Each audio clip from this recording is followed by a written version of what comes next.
Perempuan walaupun dia ustazah, nyai, santri, itu galau masalah rezeki lebih besar daripada laki-laki.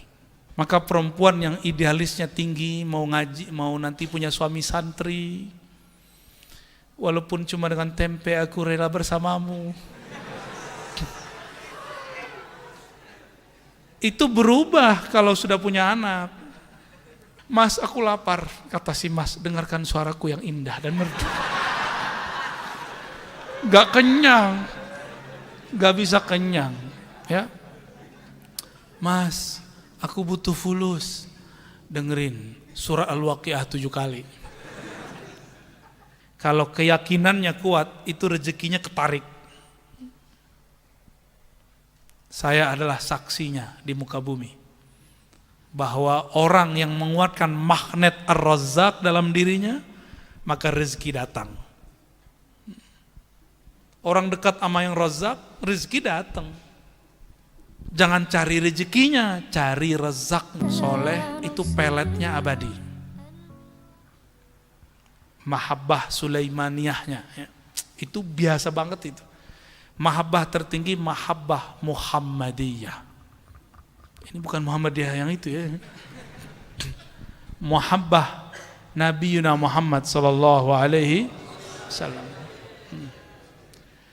Karena beliau disebut Jamal, maka beliau disyairkan, didendangkan, ya Jamal.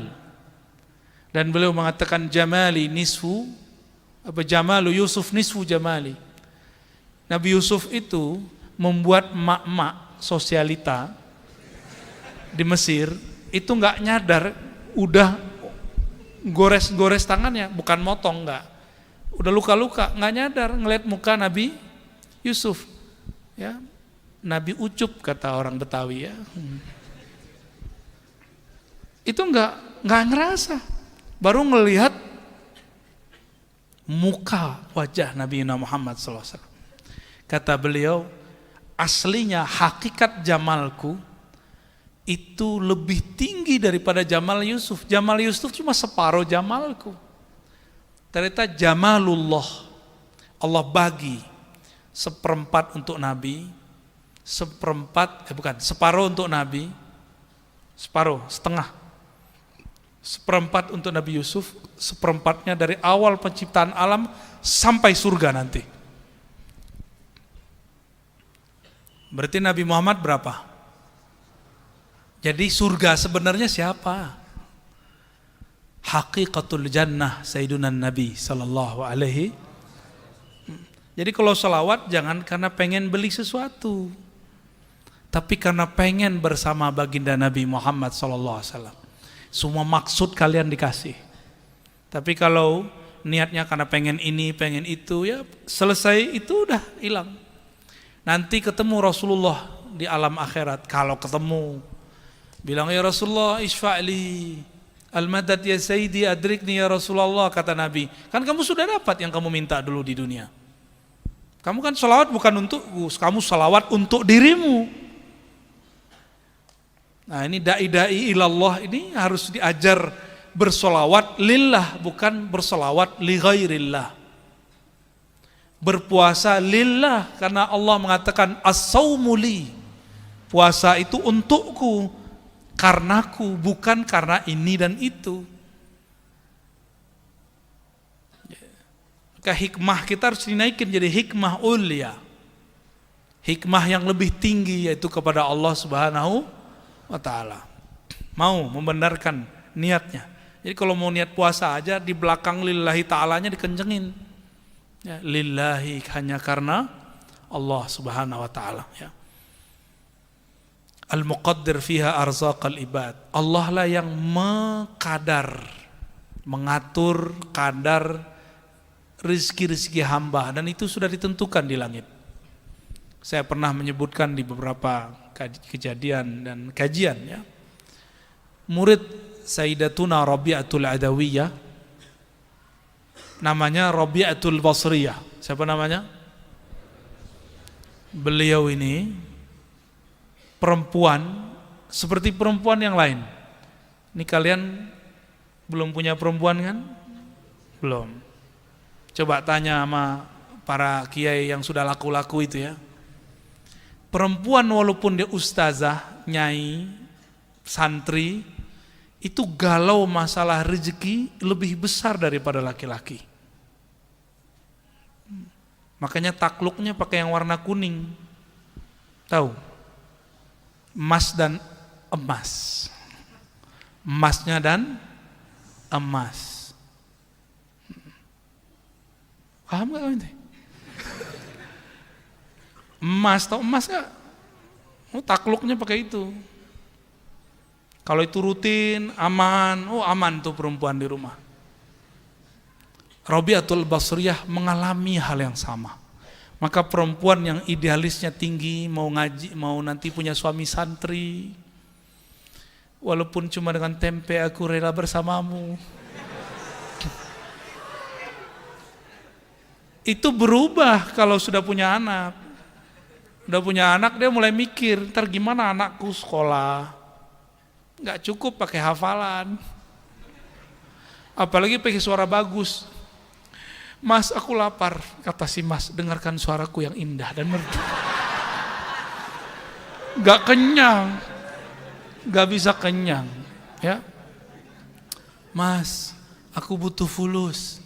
Dengerin surah Al-Waqiah 7 kali.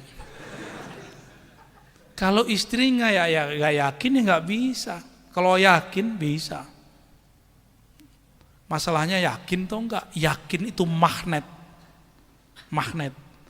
Kalau keyakinannya kuat, itu rezekinya ketarik. Saya adalah saksinya di muka bumi. Bahwa orang yang menguatkan magnet Ar-Razzaq dalam dirinya, maka rezeki datang. Orang dekat sama yang Razzaq, rezeki datang.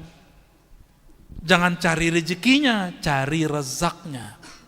Carilah Allah yang maha memberi rezeki. Rezekinya ngikut. Mau berapa aja dikasih, tapi yang sabar. Ya, kita kan bukan Tuhannya Tuhan, ya kan? Benar nggak? Kalian Tuhannya Tuhan. Terus bisa minta tuh, ya Allah, saya butuh ini, kasih sekarang juga. Ya bisa begitu. Kita bukan siapa-siapanya Allah, kita abdun. Maka tidak sopan seorang hamba mengatakan, da'autullah wa lam yujibli. Aku sudah doa kok Allah nggak kunjung ngasih. Emang ente siapa? Ngatur-ngatur Allah. Saya kan udah puasa, urusan kamu puasa. Nggak ada urusan sama Allah.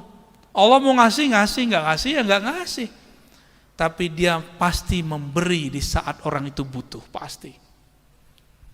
Maka hidup tuh yang penting berkecukupan, ya.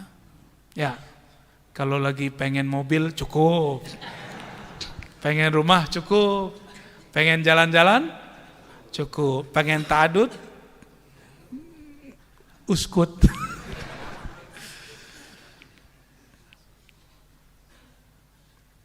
Alladzi sarrafa a'yuna dzawil qulubi wal albab. Dialah yang mengatur, mengarahkan mata, pandangan orang-orang yang mempunyai kolbu dan lub. Apa beda kolbu dan lub? Ulul albab. Ada di Quran? Inna fi dzalika la ayatil liulil albab. Apa bedanya kulub dan albab? Albab jamak dari lub. Lub itu inti daripada kolbu. Tapi antara kolbu dan lub ada fuad. Inna sam'a wal basara wal fuada. Yang masuk ke dalam kolbu tidak dihisap, tapi masuk lewat fuad dihisap. Mas'ula di belakangnya, pasti ditanya. Pasti dihisap oleh Allah Subhanahu wa ta'ala. Kolbu itu, kalian suka ini gak? Bisa jatuh cinta gak? Tapi jangan cinta sama cowok ya.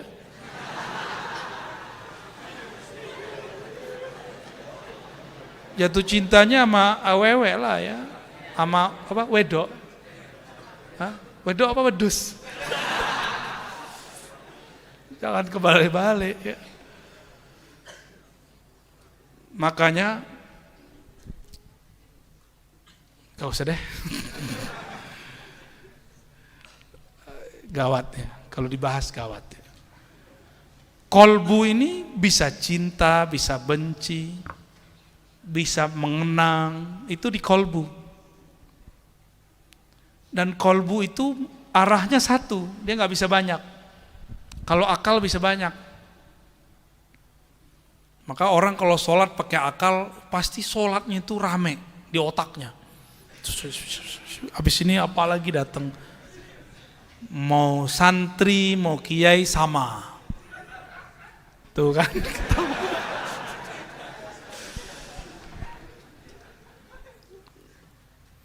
Ya kalian belajar kitab, emang kitab mengajarkan khusyuk? Enggak, khusyuk itu ilmu kolbu, harus diajarkan oleh ahli kolbu, nggak bisa diajarkan oleh kitab.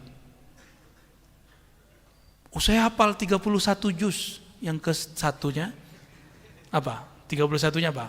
Juz duren. Nggak bisa. Orang hafal itu masuk ke otak memorial. Ada otak memori di sini. Otak hifz. Oleh Imam Ghazali, beliau mengatakan kecerdasan hafalan baca kitab, baca Quran itu baru sepertiga kecerdasanmu. Ada kecerdasan kedua, kecerdasan akliyah, akal. Yang paling sempurna 3 kecerdasan. Ini beliau belum jadi sufi nih. Gabungan antara akliyah dan hifz. Jadilah yang ketiga. Muncullah ilmu usul fikih, ilmu akidah, ilmu fikih dan lain sebagainya.